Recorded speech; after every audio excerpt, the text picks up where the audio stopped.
And for us, really simple, 3 goals. Prevent injuries caused by training. So this goes back to my CrossFit example. If you get hurt training, it breaks rule 1 because you can't train anymore. You're training to be healthier. If someone comes to you and said, I want to come to your facility, I want to work out, they may want to look better, they may want to lose weight, they may want to feel better, but whatever it is that they want to do involves them being able to do it. They got to show up and train. If you're doing things in training that are so inherently dangerous that they get injured and can't train, that is self-defeating. And that's what I mean in terms of common sense. That should be so incredibly evident. You know, if you're getting more like, the only thing that should happen here should be an accident. You know, if somebody sprains their ankle or somebody breaks their finger throwing a medicine ball, that's an accident. Going to be unavoidable. If someone gets hurt, you know, trying to squat 400 pounds or trying to deadlift 400 pounds or, you know, trying to do, you know, as many pull-ups as they can, that's our fault. We're supposed to be better than that. And then you go to number 2, prevent injuries in competition. For me, you know, competition is a game. For our clients here, most of you guys, competition is life. Prevent injuries in life. Make those people feel better.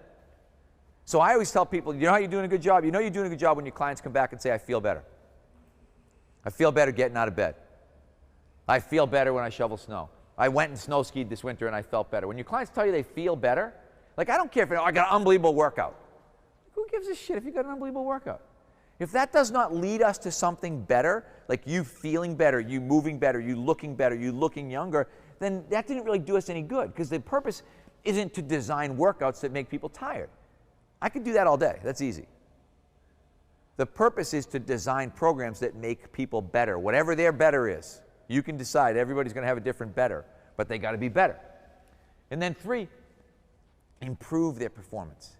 And when we think about performance, like I said, if we're talking about average people in health clubs, that's improve their life. Are they better lifting kids? Are they better carrying groceries? I had a really good example. Someone was saying that, you know, they had one of these, you know, women who didn't want to pick up more than 5 pounds.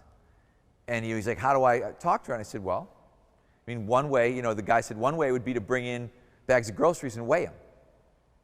That might get her to realize that that would make a difference. One might be to ask her how much her kids weigh. I had a very, very wealthy client who, you know, had gotten remarried to a younger woman, had a young daughter, and his daughter was growing.